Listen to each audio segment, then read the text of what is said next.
Então, como já disse a minha colega Rosa, nós vamos começar hoje com Química e mais tarde Biologia. Nós temos a nossa primeira questão que é super interessante, que é esta. É uma reação de combustão completa.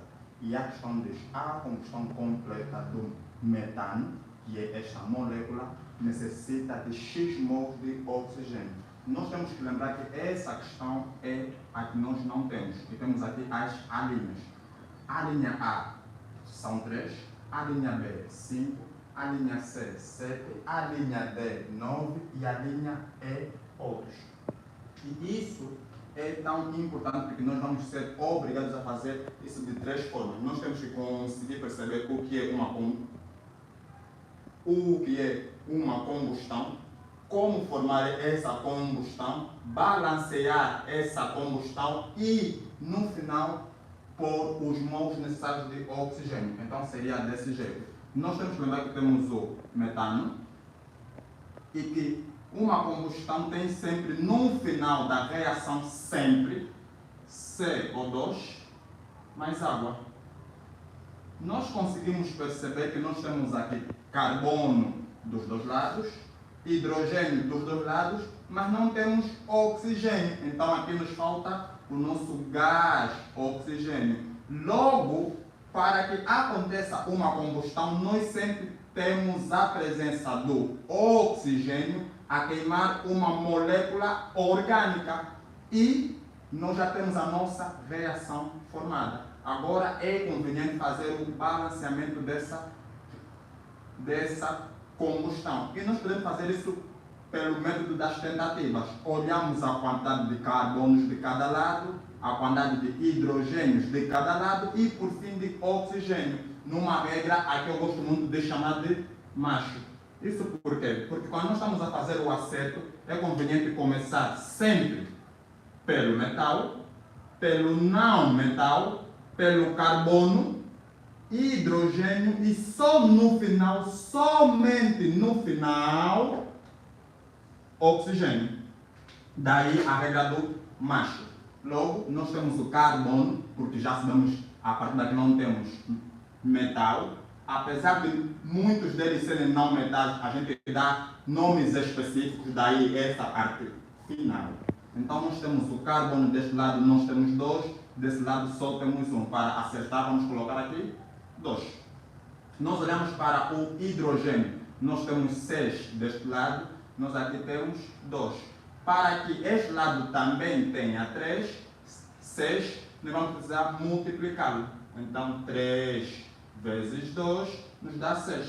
E por final nós temos o oxigênio. Nós temos 2 oxigênios desse lado, mas deste lado nós temos 4, porque esse 2 que está aqui em frente multiplica toda a molécula. Então 2 vezes 2 nós temos 4. E temos aqui esse 3 que também vai multiplicar. Aqui tem um subentendido. Então é 3 vezes 1 que é 3.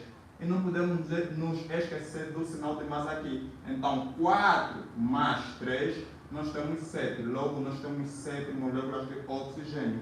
Então se nós temos 7 moléculas de oxigênio aqui, nós aqui também temos que ter 7. E nós aqui temos apenas 2. Para que tenha 7 e não tem um número exato, nós vamos usar um número fracionário. Logo, 7 a dividir por 2. E para aqueles que já são mais expertos em matemática, sabem que se eu divido um número e multiplico pelo mesmo número, eu não altero nada. Eu estou a fazer desse jeito. Lembrando que aqui embaixo nós temos um subentendido. Então, olhem para aqui, meus senhores.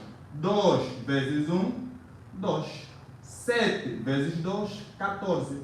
Estes dois números são divisíveis, porque são pares, tanto esse 4 aqui no final, quanto esse 2. Logo, 14 a dividir por 2 é 7. Logo, 7 vezes 2, 14. 14 a dividir por 2, 7. Então, eu agora consigo fazer a minha contagem geral. 2 carbonos desse lado, 2 carbonos desse lado, porque é 2 vezes 1. 1 está aqui subentendido. Hidrogênios, 6 desse lado, olho para este lado, 3 vezes 2, que também tem um 6. Oxigênio, tenho 7, 2 vezes 7, 14, 14 a dividir por 2, 7. E aqui eu tenho 4, mais 3, eu também tenho 7. Logo, a combustão completa de metano necessita necessariamente de 7 mols de oxigênio para completar. Logo, a resposta correta é a linha 7. Dessa forma, nós conseguimos responder essa questão usando 3 passos importantes.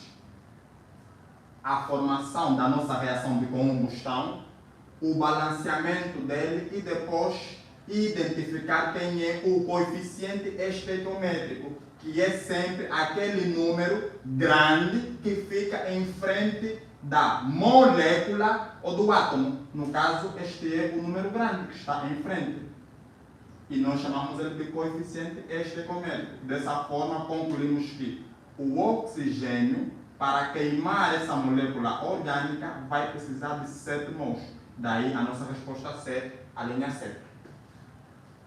Ok? Então damos por concluído essa nossa primeira questão de química do ano passado. Vamos agora passar para a nossa segunda questão de química.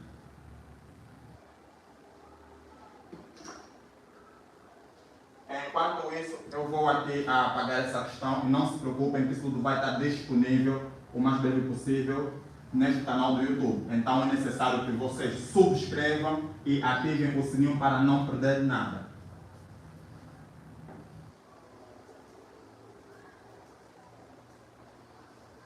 E qual seria a nossa segunda questão de química?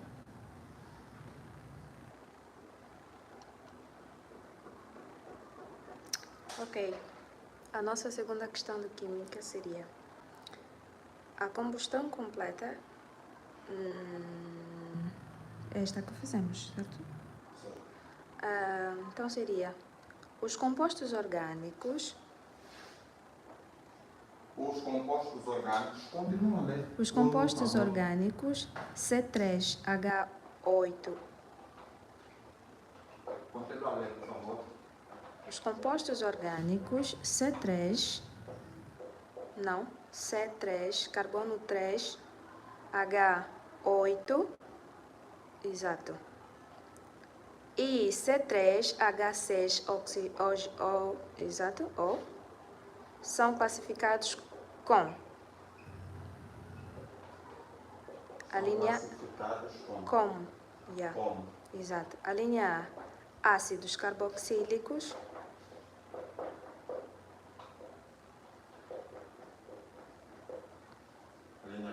A linha B, isómeros de cadeia.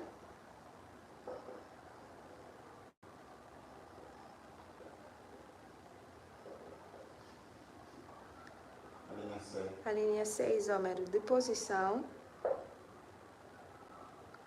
A linha D, isômero de função.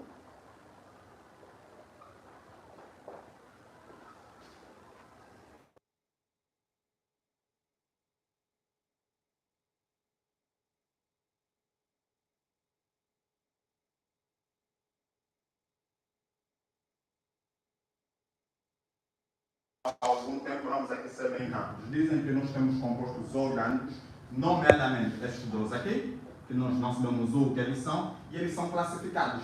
E de acordo com as linhas, nós queremos saber que tipo de classificação é que eles recebem. Nós temos a linha A, que temos os ácidos carboxílicos, a linha B, que temos os isômeros de cadeia, a linha C, isômeros de posição, a linha D, isômeros de função e, por último, a linha E, outros. Nós aqui temos que saber uma coisinha importantíssima, o que é um isômero.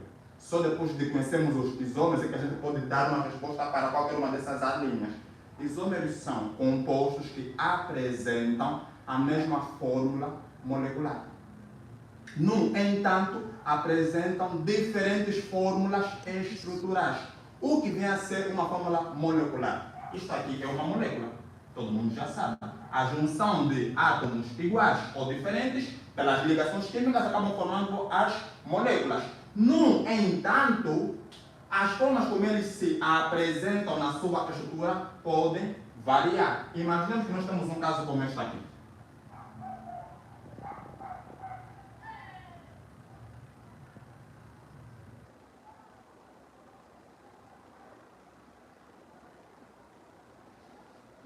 ou um caso como esta aqui.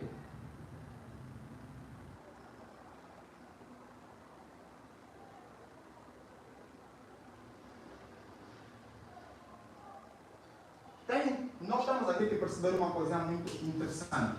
A gente continua a ter 2 carbonos e 4 hidrogênios. 2 carbonos e 4 hidrogênios. Mas a fórmula como eles se representam, como a sua estrutura, já muda. Nós temos no nosso carbono final, vamos supor que seja esta aqui, nós temos tanto hidrogênios em cima e embaixo. Já neste caso nós temos esse hidrogênio que não fica em cima. Então nós já temos um isômero, porque nós já temos a diferenciação. A fórmula molecular se mantém, continuamos a ter C2H4. No entanto, a fórmula da estrutura é diferente. Isso é um isômero. E a gente pode testar para saber se esses realmente são isômeros e como é que eles vão se classificar. E por que motivo estamos a tocar nos isômeros? Porque vocês conseguem perceber que, dentre todas as alíneas, o que mais se menciona são esses isômeros, isômeros, isômeros. Então, eles provavelmente estão muito interessados nisso. Então, ou a gente considera ou descarta isso. E se a gente descarta ou considera, já resolvemos metade da nossa questão. Então, nós temos aqui o C3 e H6O. Vamos lá ver o que é que nós temos aqui. 3. Nesse exato momento, nós já temos 6 hidrogênios e só nos falta o oxigênio. No entanto, cada uma dessas moléculas, na parte final, só precisa de um composto ou de uma ligação para ficar estável. Se eu ligar esta aqui, esse carbono se estabiliza. Ele tem 3 ligantes aqui, vai ligar-se com esse, ele vai ter 4. Ele tem 3 ligantes com esse, vai ligar-se com esse, ele tem 4. E nós temos aí o oxigênio. Ele agora tem 1 e 2. Para ter 4 tem que se ligar exatamente 2 vezes. Se ligou com o oxigênio. Agora percebam uma coisa extremamente importante. Nós, nesse caso aqui, nós temos C3H6O, C3H8O. Já não tem a mesma fórmula molecular. Porque se a gente contar a quantidade de indivíduos que participam nesta molécula, nós temos um caso em que aqui tem 8 hidrogênios, mas aqui tem 6. Então não tem como ser isômero, porque isômeros precisam ter a mesma fórmula molecular. Nesse contexto, essas 3 questões já não são adequadas. E agora ficamos com essas 2. Só que temos que lembrar de um ponto extremamente interessante. Os compostos orgânicos, de acordo com a sua organização, podem ter funções. E nós temos uma função muito interessante, que é a do ácido carboxílico, que é este aqui. Percebam vocês que tanto este quanto esta molécula não tem 2 oxigênios, tem apenas 1. Logo, de onde é que eu vou arranjar este oxigênio? Ou se eu quiser este oxigênio? Não existe nestas moléculas. Logo, acabamos de riscar também o ácido carboxílico e ficamos apenas com outro. Isso é outra coisa que não corresponde a isômeros, muito menos a função para os ácidos carboxílicos. Logo, a nossa resposta correta é a linha E. Outros. Outros é a classificação para esses 2 compostos orgânicos que nós temos. Então, nessa questão, nós mencionamos um ponto importante. Isômeros. Como é que a gente identifica isômeros? E ainda mencionamos a fórmula estrutural do ácido carboxílico. E se ainda quiser, a fórmula molecular é representada muitas vezes assim: C-dupla-OH. E isto pode ser transformado nesta fórmula, porque se nós temos um carbono, o oxigênio liga-se sempre 2 vezes, como podem ver. E este, por ser também oxigênio, também vai ligar-se 2 vezes. Então ele ligou-se aqui uma vez ao carbono e ele liga-se aqui outra vez ao hidrogênio. Isso é um ácido carboxílico. E que, como podem ver, não corresponde a essa molécula, mas pode corresponder provavelmente a esta. mas já não tem como ser este porque não comporta a estrutura necessária para ser um ácido carboxílico. E esse composto aqui tem um nome bem específico. Isso é uma cetona, porque é formado por carbono secundário, é um carbono que se liga a outros dois carbonos e que, convenientemente, a cetona está sempre no meio da molécula. Isso é uma pro de 3, an de ligações simples e ona da função cetona. Isso é uma propanona. E, por fim, damos por concluído essa segunda questão. Vamos agora passar à nossa terceira questão da resolução para avançarmos e damos por concluído mais uma questão de modo gabaritado. Ok.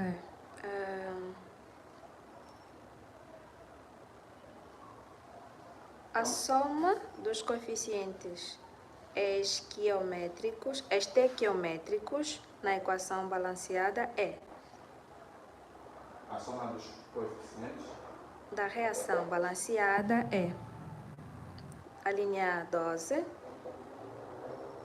a linha B 35, a linha C 41, a linha B 18. A reação... balanceada. Eu não lembro de ter visto a reação. Já vou ditar a reação. A reação é permanganato de potássio. Acho que é assim. Pode ditar letra por letra. K, Mn, O4, mais ácido clorídrico, aquele traçozinho que costumas fazer. K, mais magnésio, cloro, cloro 2. Assim? Sim. Assim ou já? Não. Mn. Mn. Sim. Não, Magnésio. Magnésio, desculpa. E o cloro? Mn. O cloro tem 2 moléculas de cloro neste caso, mais H2O, mais 2 moléculas de cloro. Assim? Exato. Ok, e quais serão as linhas? São estas que eu ditei primeiro. A linha A, 12. A linha B, 35. A linha C, 41, desculpa. E a linha D, 18. A linha D, 18. Sim. E terminamos? Sim. Ok. É uma equação de oxidação. Essa é uma reação em que nos pedem a soma dos coeficientes estequiométricos da nossa reação não balanceada, ou da nossa reação de oxidação não balanceada. Percebam que nos pedem a soma dos coeficientes. Nós temos aqui que somar todos os coeficientes para percebermos se cada um deles em conjunto vão dar quanto, correspondendo a essas alíneas. Atenção a um ponto importante. Quando nós estamos a trabalhar com números, às vezes o número que a gente encontra não corresponde a nenhuma dessas alíneas. E tem casos que nós temos que fazer o aproximado. Imaginem vocês que o nosso caso tenha dado 43. Tem que lembrar que esse 43 não está aqui, mas é mais próximo deste. Às vezes tem caso desse, você sabe como resolver a tua questão e você fez 2, 3 vezes para confirmar aquilo que você fez, mas para as alíneas e nada corresponde. Coloca o valor aproximado. Então, nós vamos aqui testar para perceber qual dessas questões é que corresponde à verdade. Este caso aqui é extremamente complexo e daí que ele exige um método de acerto chamado algébrico, que a gente atribui letras a cada uma dessas moléculas para que a gente tenha o necessário. Então, vamos aqui substituir números por letras, em que nós temos o A, B, C, D, E e por final F. Ou seja,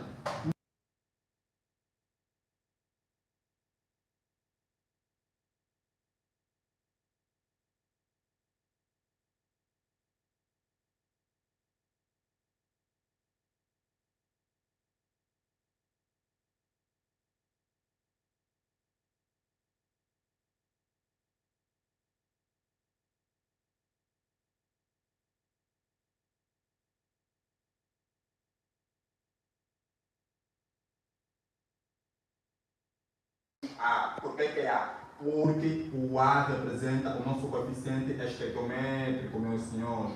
Potássio deste lado A. E do outro lado? Do outro lado, olhamos potássio, nós temos 7. Nós temos um outro metal? Sim, temos um outro metal. Manganês. O manganês desse lado nós temos quanto? Nós temos A. Lembrando que o coeficiente é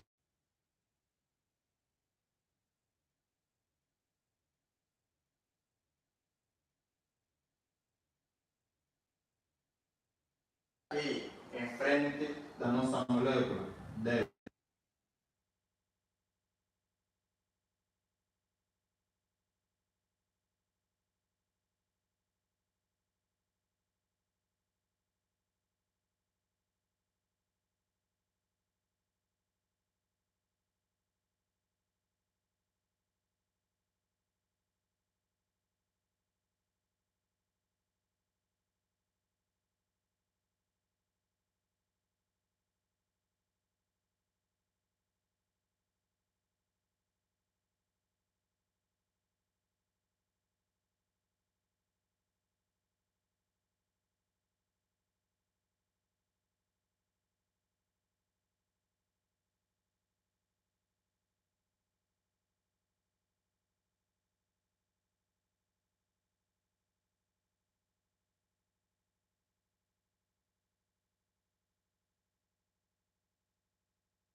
Segura.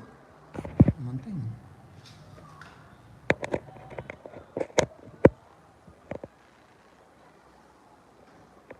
Levanta.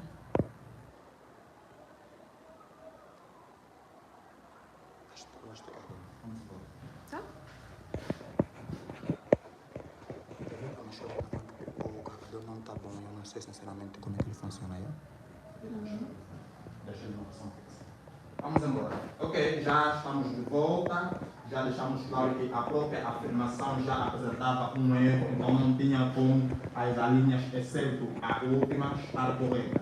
A sequência correta é a linha C, mas caso fosse um tipo de divisão meiótico, no caso a prófase 1 da meiose 1. Vamos para a nossa próxima questão. Ok. A girafa desenvolveu um pescoço longo para facilitar a apreensão das folhas das árvores. A girafa desenvolveu um pescoço longo Para facilitar a apreensão das folhas das árvores. a apreensão Das folhas das árvores. das folhas das árvores. Sim. Terminou a questão? Terminou, vem as alíneas. A linha A. Charlie Darwin ou Darwin.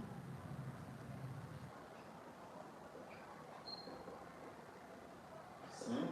A linha B. Jean-Baptiste Lamarck.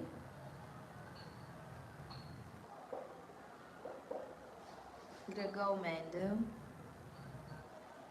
A linha C. Gregor Mendel. Gregor Mendel. Sim. A linha D. Spallanzani. Spallanzani.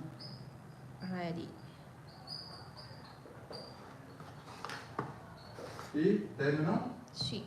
Ok. Nós temos aqui esse caso em que nos dizem o pescoço, a girafa desenvolveu um pescoço para a apreensão das folhas das árvores. Depois temos as linhas A, Charles Darwin, B, Jean-Baptiste Lamarck, C, Mendel e D, Spallanzani ou Reed. No caso, Spallanzani, Reed. Nós aqui temos duas formas de resolver isso. Uma, conhecendo cada um desses senhores e saber o que eles realmente fizeram, ou usar a própria afirmação para eliminar as questões. E como é que seria isso aqui? E como seria essa questão aqui? A girafa desenvolveu um pescoço. A girafa, para desenvolver um pescoço, ela precisa ter feito alguma coisa para que isso funcionasse. E se esse pescoço chegou a desenvolver, então deve ter facilitado sim a captura de folha das árvores, imaginando-nos que sejam árvores muito altas e daí se calhar existem muitas girafas com pescoço bem comprido. Isso é uma questão propriamente ligada à evolução, como a gente pode ver. É preciso que uma espécie ao longo do tempo crie características novas que lhe deixam adaptada ao ambiente em que ela vive. E esse é esse motivo que todas as girafas têm um pescoço grande. E aqui começamos a eliminar uma coisa muito interessante. A linha C, Mendel. Todo mundo sabe que Mendel é pai da genética, então Mendel não falou questões ligadas à evolução. Spallanzani e Reed foram 12 indivíduos, um deles médico e o outro padre, que trabalharam com questões ligadas à origem da vida, em que tinham teorias ligadas à biogênese ou à biogênese. Charles Darwin é o pai e célebre de um livro muito famoso chamado A Origem das Espécies. E segundo ele, as girafas não precisavam desenvolver, elas já nasciam com essa característica. E aquelas que tinham pescoços mais compridos eram eliminadas, aquelas que tinham pescoço mais comprido conseguiam permanecer no ambiente e aquelas com pescoços mais curtos eram eliminadas. Isso porque se a árvore é muito grande, então aquelas com pescoço maior têm mais facilidade em conseguir tirar o alimento em relação àqueles que têm, em relação àquelas girafas com pescoço muito pequeno. Daí nós ficamos apenas com esse indivíduo, Monsieur Jean-Baptiste Lamarck, porque ele fala lá nas suas duas leis, e a primeira muito interessante, lei de uso e desuso. Para Lamarck eu preciso fazer isso para continuar vivo.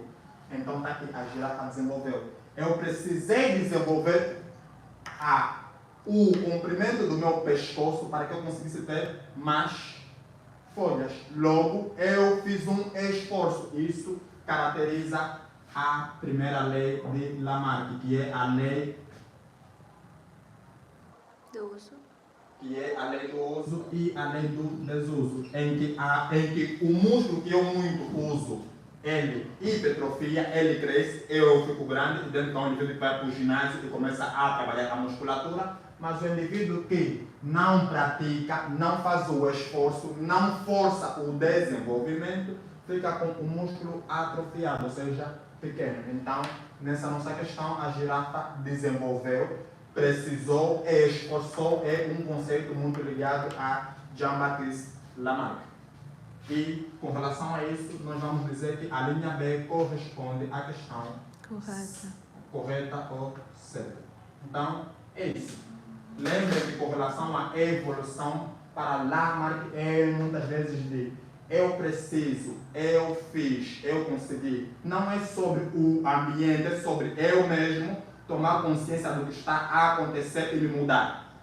E é bem isso. Já para Darwin, e é o outro que falou também sobre evolução, é o ambiente, a natureza, o local em que você vive já te encontrou do jeito que você é. E ele vai selecionar se você está pronto para viver aqui ou não. E dessa forma acontece isso. Ok. Passamos. Passamos, sim. No processo de fermentação da cerveja pelo fungo, Saccharomyces cerevisiae, no lugar do ácido lático, Vou repetir. No processo de fermentação da cerveja pelo fungo Saccharomyces cerevisiae, no lugar do ácido lático, a substância final será a linha A, etanol, glicose, a linha B, sacarose, a linha C, linha B, glicose, sim. A linha C, sacarose. Sim. A linha D, glicerol. A linha D é, piruvato. É, piruvato. Sim.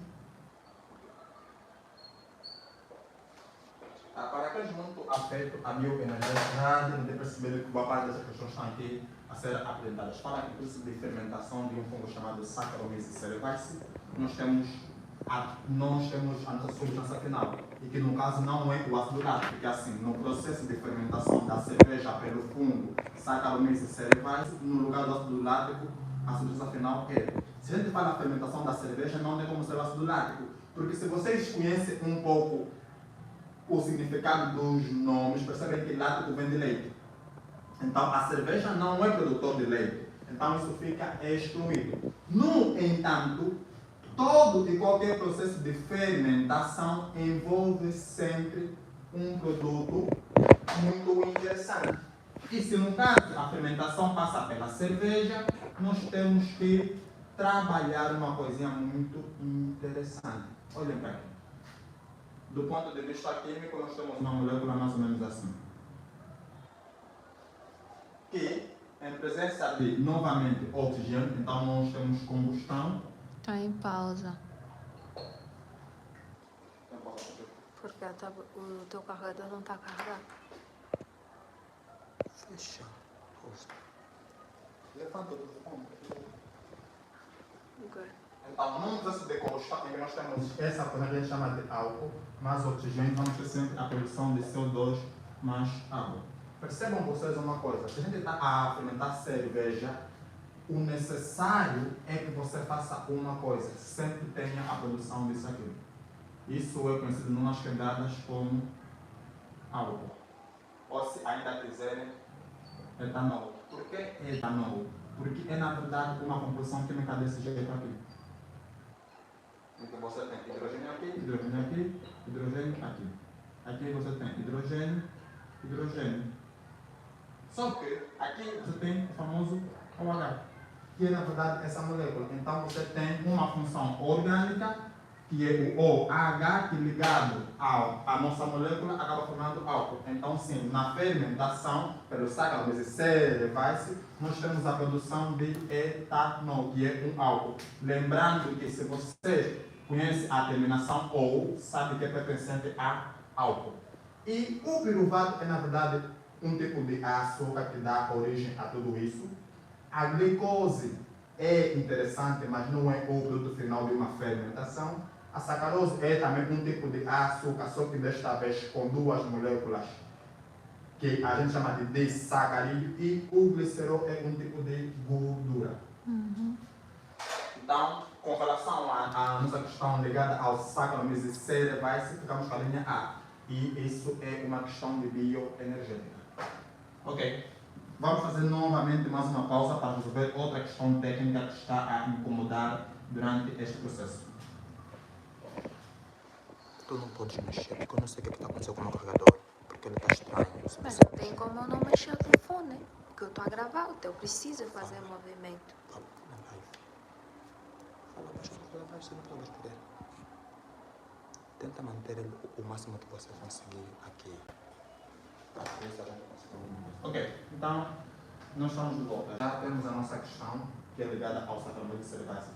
Tem que perceber uma coisa: se a vossa questão vem com o Saccharomyces cerevisiae, você tem que lembrar que ele tem sempre produção ligadas a bebidas alcoólicas. Saccharomyces cerevisiae é fundamental para a fermentação de bebidas alcoólicas. Em casos mais raros, que não é tão mencionado nas provas, mas existe, ele tem muito interesse na fermentação de coisas como pães e bolos. O famoso fermento tem como base, na verdade, esse tipo de fungo, o Saccharomyces. Então, vamos passar para a nossa próxima questão. A proporção genética num cruzamento monohíbrido, a proporção genética A proporção genética genotípica, desculpa, a proporção genotípica num cruzamento monohíbrido com dominância completa,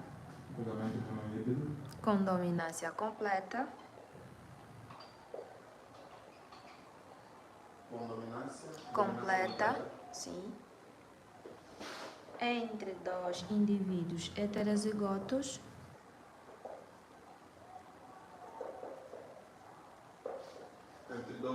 heterozigotos? Sim. Sim. A linha A. 3/4 para homozigotos recessivos. Sim. Está escrito assim? Não, tens que escrever. Escreva ali. Lê aquilo que está escrito. Tá bom. 3/4 AA, Azinho, Azinho. 3/4 Azinho, Azinho. Azinho, Azinho. Sim. 1/4 Azão, Azão.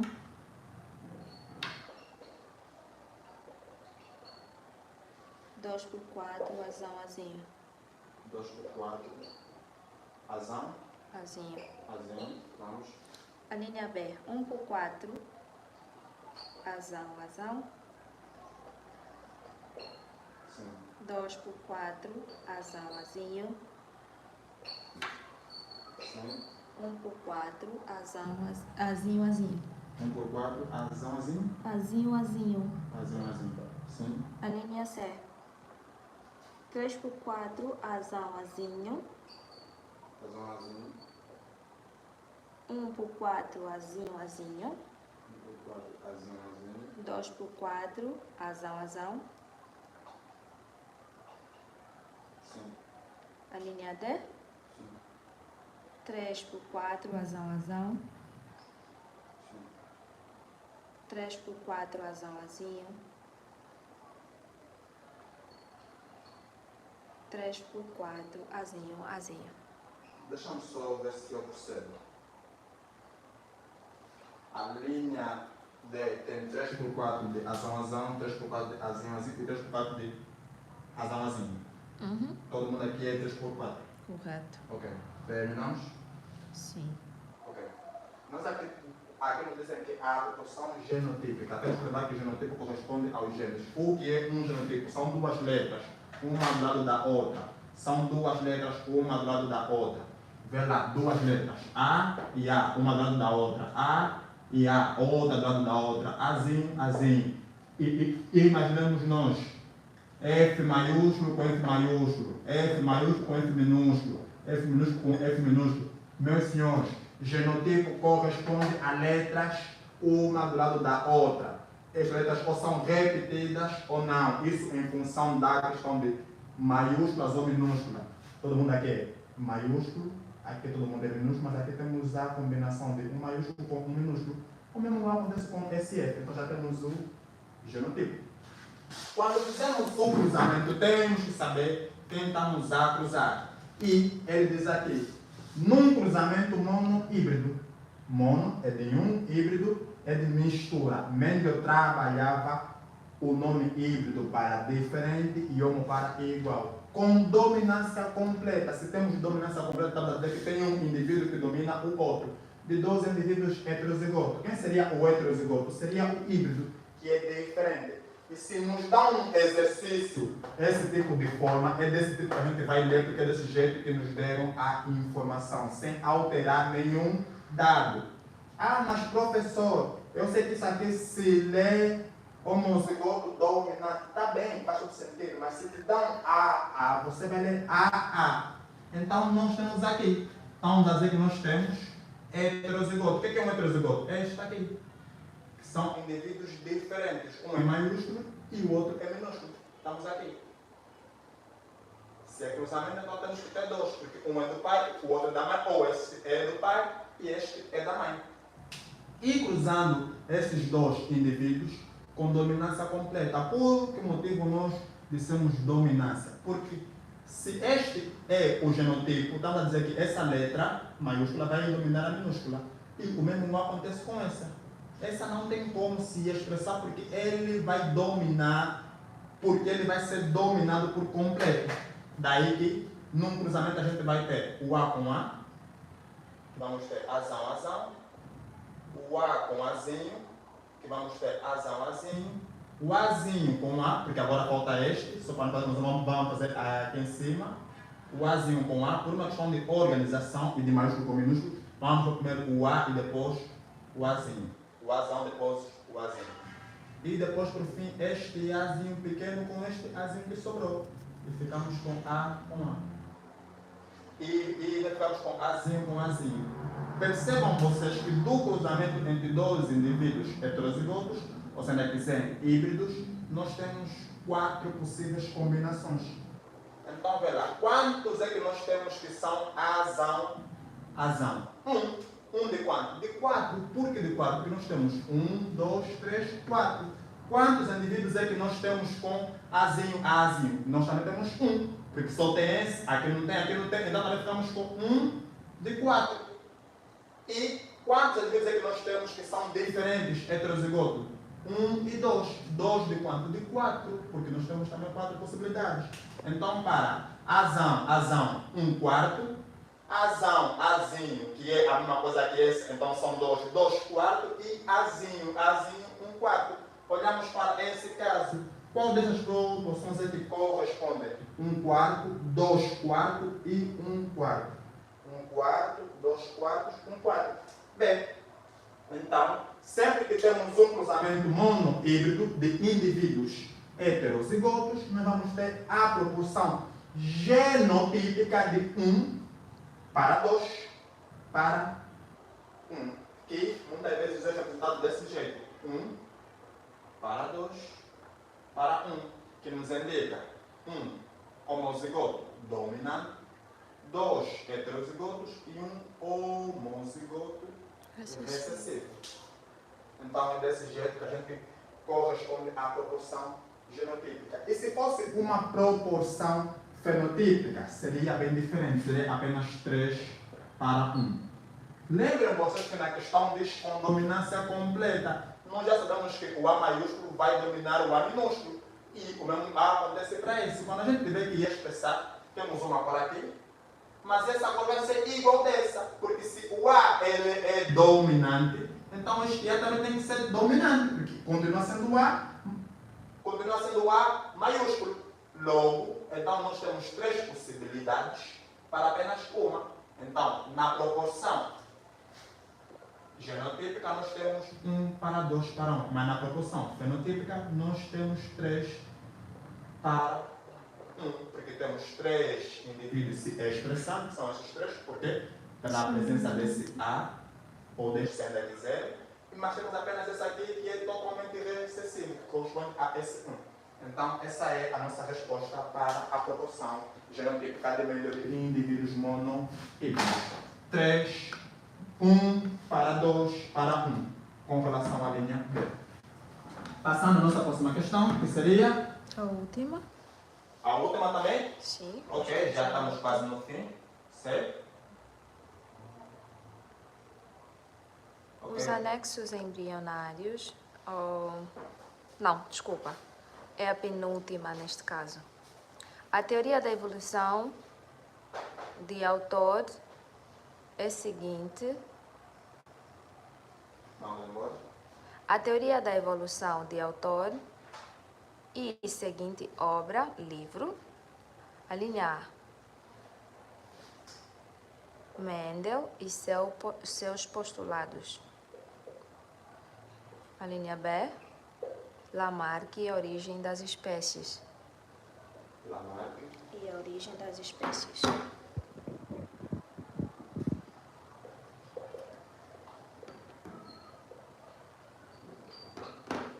Sim. Tá? Vamos. A linha C, Pasteur Agora. e o pescoço de cisne. Sim. D, Darwin e a teoria celular.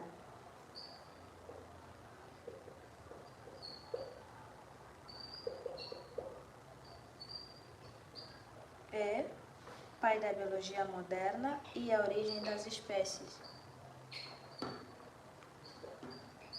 A biologia moderna E a origem das espécies. e a origem das espécies. Sim. Ok. A nossa questão diz desse jeito aqui. A teoria da evolução de autor e seguinte obra. Estamos a perguntar sobre a teoria da evolução e quem é o autor desta obra. Epa, nós aqui temos que lembrar de uma coisa. Acabamos de trabalhar com um caso de Mendel, quando eu falo sobre genética. Então, Mendel não falou sobre evolução. Lamarck foi um indivíduo que falou sobre evolução, sim. Mas Lamarck falava de duas coisas muito importantes. A lei das características adquiridas e a lei de uso e desuso. Nós temos o senhor Louis Pasteur que falou do pescoço de cisne, como podem ver aqui. No entanto, não falou sobre evolução. Ele falou sobre como é que os indivíduos surgem. Falou sobre os indivíduos pré-bióticos, que eles precisam surgir a partir de outra célula não viva, criando um célebre instrumento. Já Darwin, aqui como podemos ver, ele falou sim da teoria da evolução. Porém, a teoria celular é dada a outros dois biólogos, que são os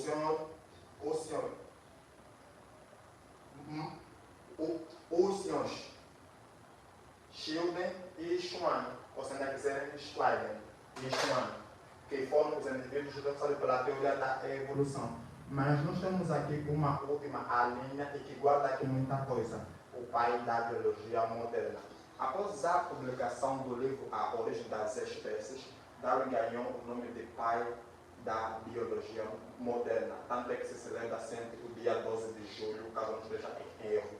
para determinar o pai da biologia moderna, que, em outras palavras, é Charles Darwin. Então, Charles Darwin foi o autor do livro Origem das Espécies, que foi o indivíduo que deu por fim, ou que apresentou o conceito de evolução os mais aceitos.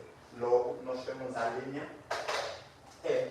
A linha E corresponde ao pai da biologia moderna. Então, nós temos que concluir essa questão. E para deixar claro que nessa questão nunca falta alguma coisa ligada a Darwin ou ao seu livro. Então, lembrem que o pai da biologia moderna é Charles Darwin, que teve como livro A Origem das Espécies. Vamos? Vamos sim. Os anexos embrionários encontrados juntos ao embrião em formação têm a função de suprir necessidades e realizar tarefas de manutenção do organismo durante o desenvolvimento.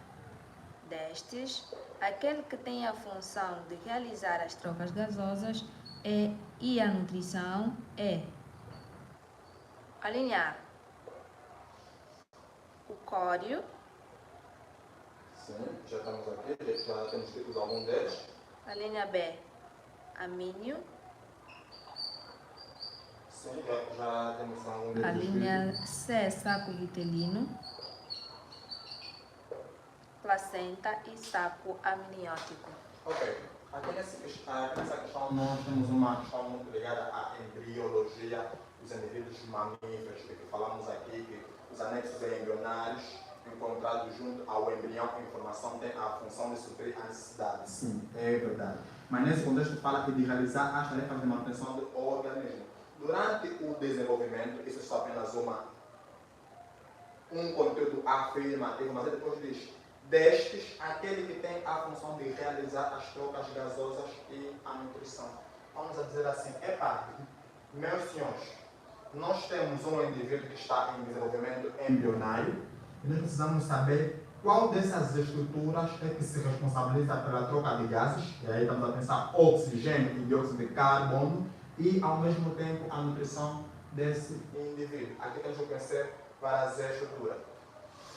O amínio muitas vezes corresponde ao líquido, muitas vezes. E este tem uma ligação íntima, como podem ver pelo nome. O saco amniótico tem uma função muito de barreira, de proteção. Já devem ter percebido que as pessoas, quando estão grávidas, precisam de cuidados extras, mas muitas das vezes esses cuidados falham. Ela bate contra um sítio e por aí fora, mas o feto não se desintegra. Não se desintegra. Isso só acontece porque tem uma estrutura de revestimento, de proteção que consegue manter esse feto compacto ali. E esse é dado ao saco amniótico. Sempre que vocês ouvirem falar em vitelino ou vitelo, corresponde à nutrição. O vitelo é dado pela nutrição. Nós que comemos muitas vezes ovo, já devemos perceber que nós temos uma parte que é branca, que a gente chama de clara, mas temos uma outra parte muito amarelada, que a gente chama de... Eu agora me esqueço qual é o nome desta parte amarelada. A gema. Gema, a parte clara, e a parte branca, que é a clara.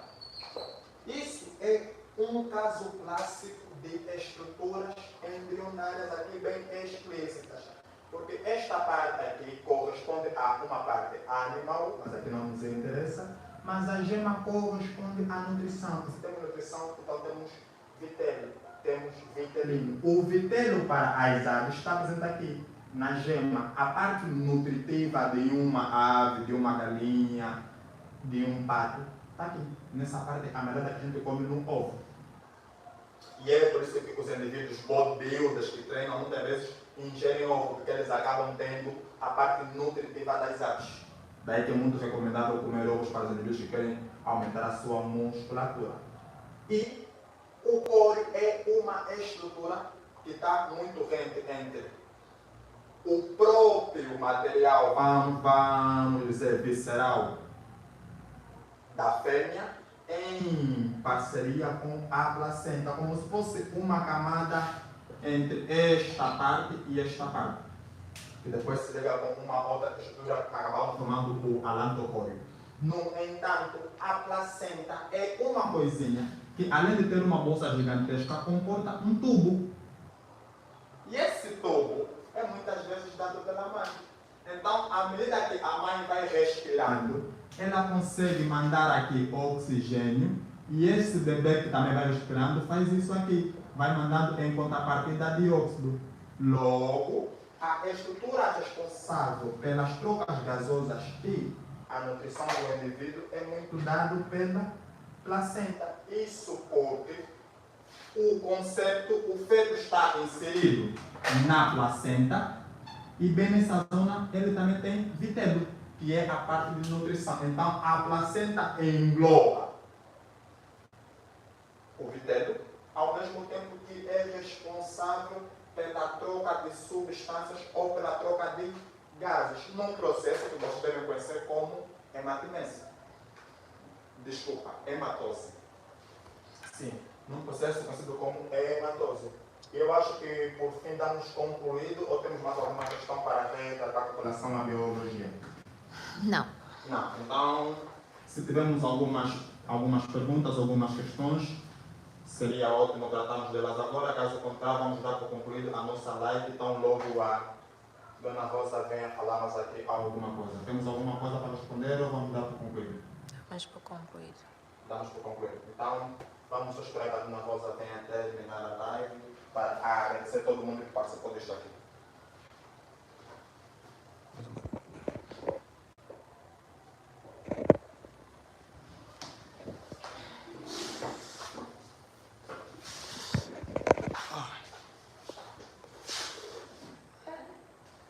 Bem, olá mais uma vez. Demos por concluída a nossa live. Obrigada a todos que participaram. E nós teremos toda essa live foi gravada, nós teremos todo esse vídeo disponível no canal. É só vocês se subscreverem e assinarem o sininho, porque ainda teremos mais 2 lives. No dia 20, neste caso, já amanhã, no dia 19 e por último no dia 20, neste caso. Então não se esqueçam, fiquem ligados, antes de 2 dias nós teremos mais novidades e mais dicas de como vocês podem resolver as provas de forma simples. E não se esqueçam que bem no final destas 3 aulas, ou destas 3 aulas únicas em direto, na live, nós vamos anunciar que teremos muito brevemente 2 cursos que nós vamos dizer